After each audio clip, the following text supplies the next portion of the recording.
एक बार शिव ने अपने तेज को समुद्र में फेंक दिया था। उससे एक महातेजस्वी बालक ने जन्म लिया। यह बालक आगे चलकर जलंधर के नाम से पराक्रमी दैत्य राजा बना। इसकी राजधानी का नाम जलंधर नगरी है। दैत्यराज कालनेमी की कन्या वृंदा का विवाह जलंधर से हुआ। जलंधर महाराक्षस था। अपनी सत्ता के मद में चूर उसने माता लक्ष्मी को पाने की कामना से युद्ध किया, परंतु समुद्र से ही उत्पन्न होने के कारण माता लक्ष्मी ने उसे अपने भाई के रूप में स्वीकार किया।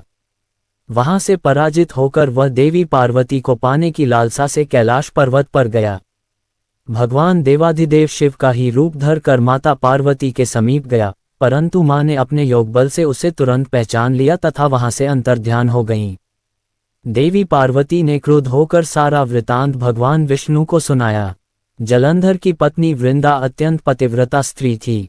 उसी के पतिव्रत धर्म की शक्ति से जलंधर न तो मारा जाता था और न ही पराजित होता था। इसीलिए जलंधर का नाश करने के लिए वृंदा के पतिव्रत धर्म को भंग करना बहुत आवश्यक था। इसी कारण भगवान विष्णु ऋषि का वेश धारण कर वन में जा पहुंचे, जहां वृंदा अकेली भ्रमण कर रही थीं।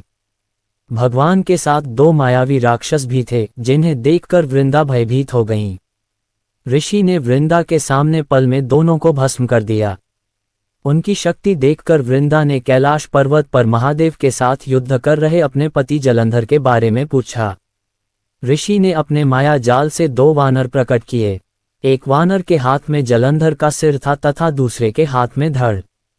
अपने पति की ये दशा देखकर वृंदा मूर्छित होकर गिर पड़ी। होश में आने पर उन्होंने ऋषि रूपी भगवान से विनती की कि वह उसके पति को जीवित करें। भगवान ने अपनी माया से पुनः जलंधर का सिर धड़ से जोड़ दिया, परंतु स्वयं भी वह उसी शरीर में प्रवेश कर गए। वृंदा को इस छल का तनिक भी आभास न हुआ।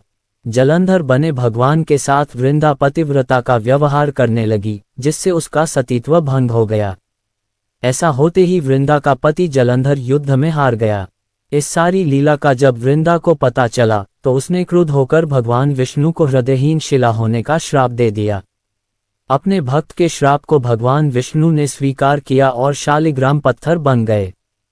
सृष्टि के पालनकर्ता के पत्थर बन जाने से ब्रह्मांड में असंतुलन की स्थिति हो गई।